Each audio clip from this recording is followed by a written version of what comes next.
السلام علیکم دوستو، افسانہ لیلا مجنو اور وہ کا دوسرا حصہ حاضر ہے۔ اس افسانے کی قلم کار ہیں امت العزیز شہزاد۔ دھوکہ تو تب ہوتا کیس جب میں حقیقت حال سے پردہ اٹھائے بغیر تمہیں اپنی زندگی میں شامل کر لیتی۔ لیلا کا منہ اتر گیا تھا، لیکن تمہیں اس بات پر اتنا غصہ کیوں آ رہا ہے کیس؟ کیا فرق پڑتا ہے اگر میرے والد وہ نہیں مگر میں تو وہی ہوں نا، تمہاری لیلا۔ اس نے کسی موہوم سی امید کے تحت جیسے اسے یاد دہانی کروائی، مگر بے سود۔ فرق تو پڑتا ہے لیلا۔ سامنے رکھی کافی کی ساری تلخی اس کے لہجے میں سما گئی۔ نئے رشتے جوڑنے ہوں تو پرانی باتیں بہت اہمیت اختیار کر جاتی ہیں، مگر چھوڑو، میں کیوں بتا رہا ہوں تمہیں یہ سب؟ بالفاظ دیگر بھاڑ میں جاؤ، وہ دائیں ہاتھ سے اپنا ہاتھ ملتے ہوئے بولا۔ مگر آخر تمہیں اس قدر اعتراض کس بات پر ہوا ہے؟ لیلا نے اس بار چپتے لہجے میں پوچھا۔ میری ولدیت پر یا پھر اس کے ساتھ تبدیل ہو جانے والی میری حیثیت پر؟ میں چلتا ہوں فی الحال، وہ جواب دیے بنا بعجلت اپنی نشست سے اٹھ کھڑا ہوا۔ زندگی رہی تو پھر ملیں گے کہیں، وہ آنکھیں چراتا ہوا لمبے لمبے ڈگ بھرتے ہوئے آگے بڑھ گیا، لیلا کو وہیں تنہا چھوڑ کر۔ آج کی یہ ملاقات ان کے مابین ہونے والی ملاقاتوں میں سب سے غیر رومانوی ملاقات ثابت ہوئی تھی، اور شاید آخری بھی۔ میں نے محبت کا چہرہ کبھی دیکھا تو نہیں تھا، لیکن جب سے تمہیں دیکھا ہے تو میں سوچ رہا ہوں شاید وہ ایسی ہی کومل، اتنی ہی مکمل اور اتنی ہی نرمل دکھتی ہوگی۔ محبت کے نشے میں مکمل ڈوبے ہوئے یہ الفاظ آج سے 10.5 ماہ قبل جناب کیس عالم صاحب نے لیلا صدیقی سے ہونے والی اپنی دوسری ملاقات میں ان سے کہے تھے۔ ان کی پہلی ملاقات ایک محفل مشاعرہ میں ہوئی تھی، جہاں کیس عالم نے بھی اپنی ایک کچھ زیادہ ہی آزاد نظم پڑھ کر اوسط سے نچلے درجے سے ذرا اوپری درجے کی داد سمیٹی تھی۔ واضح رہے، زور ذرا پر ہے، تاہم موصوف غضب کی پرسنالٹی کے حامل تھے، اوپر سے صفے نازک میں سے کسی کے مخاطب کرنے پر اس روز ان کا وہ اینگری ینگ مین والا انداز، اف! کئیوں کا دل دھڑک گیا تھا۔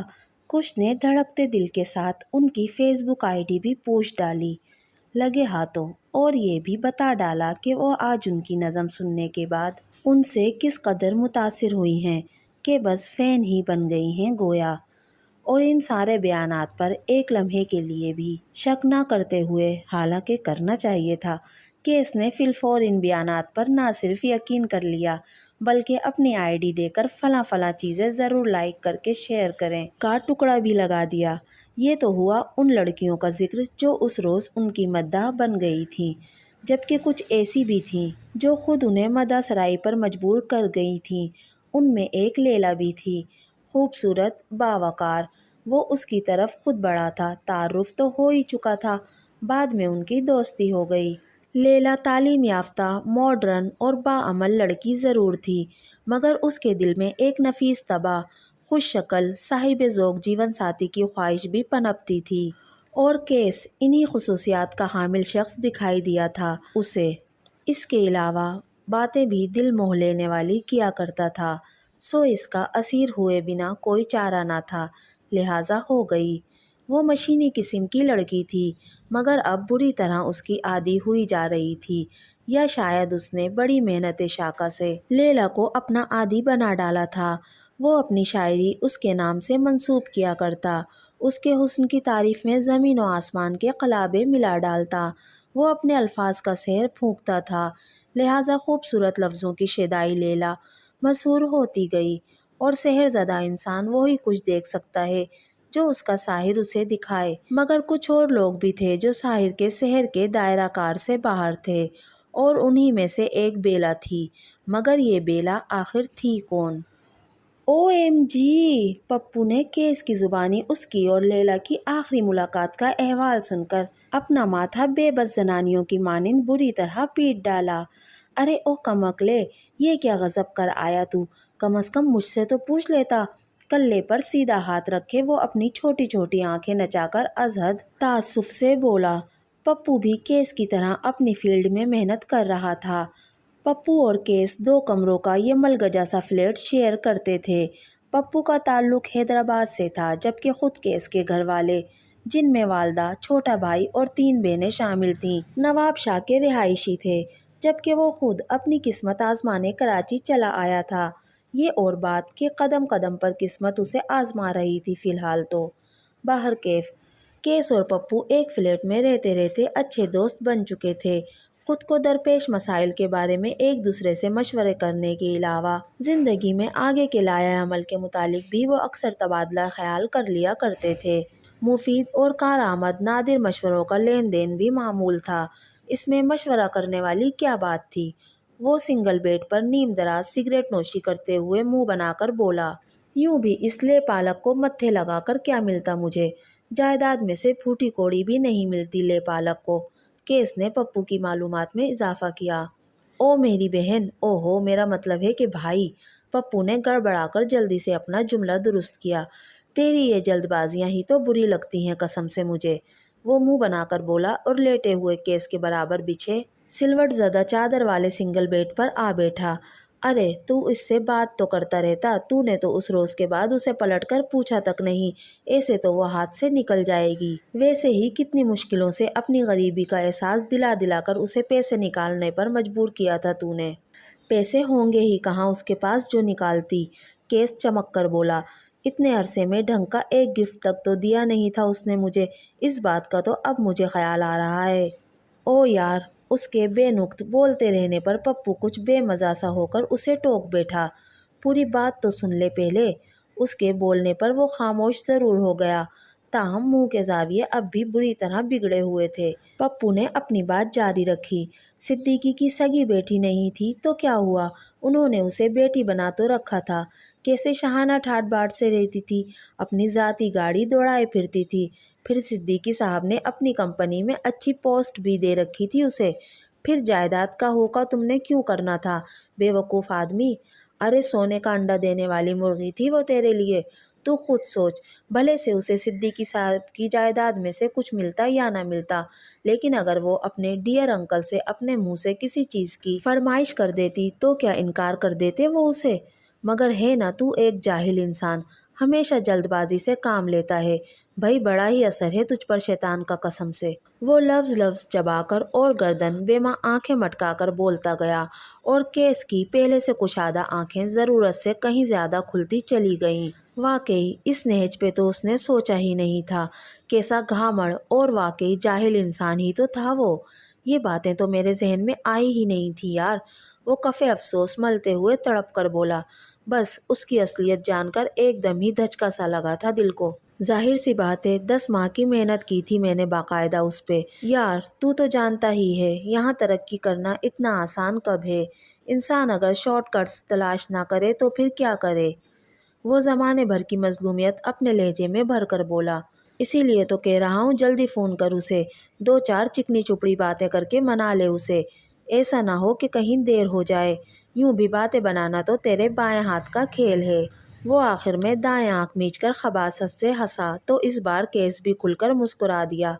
اتنے دن کی کلفت یکلخت زائل ہوتی محسوس ہوئی۔ وہ تو بیکار ہی ہفتہ بھر سے اس قدر فکر مند، دل شکستہ اور پریشان سا بیٹھا تھا۔ لیلا کون سا ابھی ہاتھوں سے نکل گئی تھی اس کے۔ ہاں ٹھیک ہی کہہ رہا ہے تو، واقعی وہ صدیقی کی بیٹی نہیں تھی تو کیا ہوا، مگر کچھ ایسی گئی گزری بھی نہیں تھی۔ پھر کون جانتا ہے کہ وہ صدیقی صاحب کی سگی بیٹی نہیں؟ مجھے تو ہر جگہ ان کا سگا داماد کہہ کر وہی پروٹوکول دیا جائے گا نا۔ اچھی بات تو یہ ہوئی کہ میں نے اس کے سامنے کچھ بھی بکواس نہیں کی، بس یوں ہی خاموشی سے چلا آیا۔ وہ جوں بولتا چلا جا رہا تھا، اس کی گہری آنکھوں میں شاطرانہ چمک دو چند ہوتی چلی جا رہی تھی۔ ہاں اب مزید وقت ضائع کیے بغیر سب سے پہلے تو اسے فون ملا کر سوری کر، چل شاباش ہری اپ۔ پپو نے حوصلہ بڑھایا اور اس نے فون اٹھانے کے لیے ہاتھ دوسری جانب بیل جا رہی تھی۔ فون تو ملا لیا تھا اس نے بڑا پر اعتماد ہو کر، مگر اب وہ کشمکش کا شکار ہو گیا، نہ جانے وہ فون ریسیو کرتی ہے یا نہیں۔ سچ تو یہ ہے کہ اس روز وہ کچھ زیادہ ہی روڈ ہو گیا تھا۔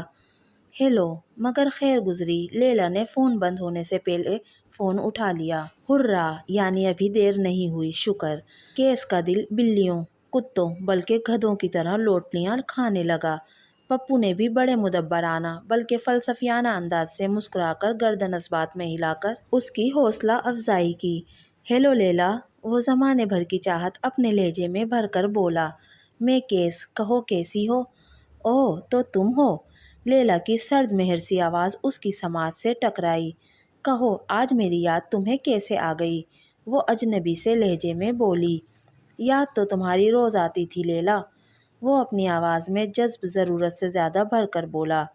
لیکن تم سے شکوہ ہے کہ میں اگر تم سے ناراض رہا اتنے دن تو تم نے بھی تو پلٹ کر میری خبر نہ لی۔ اس کی لفاظی پر سامنے براجمان پپو نے بے ساختہ اسے توصیفی نگاہوں سے دیکھا۔ پلٹ کر میں تمہاری خبر کیوں لیتی کیس؟ وہ ٹھنڈے ٹھار لہجے میں بولی۔ جبکہ میں جانتی ہوں تم مجھ سے ناراض ہو کر نہیں، مایوس ہو کر گئے تھے وہاں سے۔ تمہارے چہرے پر تعصب تھا، ایک بے مایا بے حیثیت لڑکی کے پیچھے اتنے دن تک اپنا وقت برباد کرنے کا۔ کیوں؟ کیا میں نے کچھ غلط کہا؟ وہ استہزائیہ مسکرائی۔ لیلا سے اس قدر صاف گوئی اور ذہانت کی امید نہیں تھی اسے، اسی لیے گڑبڑا کر جلدی سے وضاحت دینے لگا۔ مجھے اس قدر غلط مت سمجھو لیلا، میں تو بس تمہارے اتنے دن تک غیریت برتنے پر تم سے خفا ہو گیا تھا۔ نہیں کیس، وہ سنجیدہ اور سپاٹ لہجے میں بولی۔ میں تمہیں غلط نہیں، اب جا کر ہی تو بالکل ٹھیک سمجھی ہوں۔ اگر ایسا ہوتا تو پھر آج میں تمہیں خود سے کیوں کال کرتا؟ وہ لیلا کے بے لچک انداز پر چڑ سا گیا۔ کیا معلوم کیوں کی؟ وہ سپاٹ لہجے میں بولی۔ بہرحال اتنا تو میں جان گئی ہوں کہ تمہارے جیسے انسان کوئی بھی کام بلا حساب کتاب نہیں کیا کرتے، محبت بھی نہیں۔ اس کی آواز اب کی بار دھیمی پڑ گئی۔ دیکھو لیلا، وہ اس بار حقیقتاً پریشان ہو اٹھا تھا اس کی سنجیدگی پر۔ میں جانتا ہوں اس روز میرے رویے نے تمہاری دل شکنی کی ہے، اس کے لیے میں تم سے معذرت بھی کر رہا ہوں۔ بس ختم کرو اور کل ملو مجھ سے۔ اس نے اس بار محبوبوں والا مخصوص روٹ ڈالنے کی کوشش کی، مگر وائے افسوس دوسری جانب اس کی محبوبہ نہیں تھی۔ شاید تم میری بات سمجھ نہیں رہے کیس، وہ پرتپش لہجے میں بولی۔ اب ان باتوں کا کچھ حاصل نہیں۔ سچ کہوں تو میں تو تمہیں کبھی پہچان ہی نہ پاتی اگر بیلا مجھے احساس نہ دلاتی تو۔ یوں کہانی سنا کر تمہیں آزمانے کا آئیڈیا اسی نے تو مجھے دیا تھا، اور بیڈ لک مسٹر کیس عالم کے بہت جلد باز اور تھرڈ لین نکلے تم، کہ میری سنائی ہوئی اس فولش سی کہانی پر بنا کچھ سوچے سمجھے اپنے اندر کا مکروہ لالچی انسان تم نے باہر نکال کر میرے سامنے کھڑا کر دیا، اور بیلا کے مردم شناس ہونے پر مہر تصدیق ثبت کر دی۔ Thanks to my dear sister Bela Siddiqui, وہ واقعی ایک بہترین سائیکولوجسٹ ہے۔ کیا مطلب؟ وہ اب کی بار صحیح معنوں میں چکرا کر رہ گیا۔ کیا کہہ رہی ہو؟ میری سمجھ میں تو کچھ نہیں آ رہا۔ اس کا چہرہ آنے واحد میں فق ہو گیا۔ ہاں کیس، میں گئے زمانوں کی سونی نہیں تھی جو محبت کے کچے گھڑے پر سوار ہو کر خود کو زندگی کی بے رحم موجوں کے حوالے کر دیتی۔ میں آج کے دور کی لیلا ہوں جناب، جو محبت کرنا تو بے شک جانتی ہے، مگر اس محبت کے نام پر خود کو ارزاں کر سکتی ہے اور نہ ہی کسی کے ہاتھوں بے وقوف ہی بن سکتی ہے۔ اور تمہیں میری نصیحت ہے کہ آئندہ کسی لڑکی کے ساتھ محبت کے نام پر یہ کھیل نہ کھیلنا، ورنہ ہار اس بار بھی تمہارا ہی مقدر بنے گی۔ ہموار لہجے میں بولتے بولتے آخر میں اس کا لہجہ زخمی ہو گیا۔ کیا ہو گیا ہے لیلا؟ پلیز میری بات تو سنو، تم کیا کہہ رہی ہو؟ میری تو کچھ سمجھ میں ہی نہیں آ رہا۔ وہ اترے چہرے کے ساتھ اس کی منت کرنے لگا۔ پپو فکر مند ہو کر اس کے نزدیک آ کھڑا ہوا۔ ابھی بھی نہیں سمجھے؟ وہ معنی خیزی سے بولی۔ تو اس بار وہ کچھ بھی نہ بولا۔ تب ایک طویل ٹھنڈی سانس لے کر بہت واضح آواز میں وہ بولی تھی، اتنی لمبی کتھا سنانے کے بعد یہ بتانے کی ضرورت تو باقی نہیں بچی کہ میں لیلا صدیقی، عبید اللہ صدیقی کی لے پالک نہیں بلکہ سگی اولاد ہوں، مگر افسوس، صد افسوس کہ تم ان کے داماد نہیں بن سکو گے، اس لیے ہمیشہ کے لیے خدا حافظ۔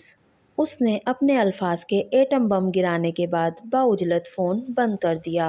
اور رہا کیس، واقعی کچھ روز تو اس کی حالت ہیروشیما اور ناگاساکی جیسی ہی رہی، تاہم اب وہ بالکل معمول پر آ چکا ہے اور تلاش میں ہے اب ایسی لیلا کی جس کی کوئی بہن قریب تو کیا کہیں دور دور تک بھی موجود نہ ہو، اور اگر ہو بھی تو انٹلیکچوئل تو ہرگز ہرگز نہ ہو۔ دوستو، یہ تھا افسانہ لیلا مجنوں اور وہ کا دوسرا اور آخری حصہ۔ آپ کو میری آج کی ویڈیو کیسی لگی مجھے کمنٹ کر کے ضرور بتائیے گا۔ اگر ویڈیو پسند آئی تو پلیز میرے چینل کو سبسکرائب کیجیے۔ میری ویڈیو کو لائک اور شیئر کیجیے۔ ملتے ہیں اگلی ویڈیو میں، تب تک کے لیے اللہ حافظ۔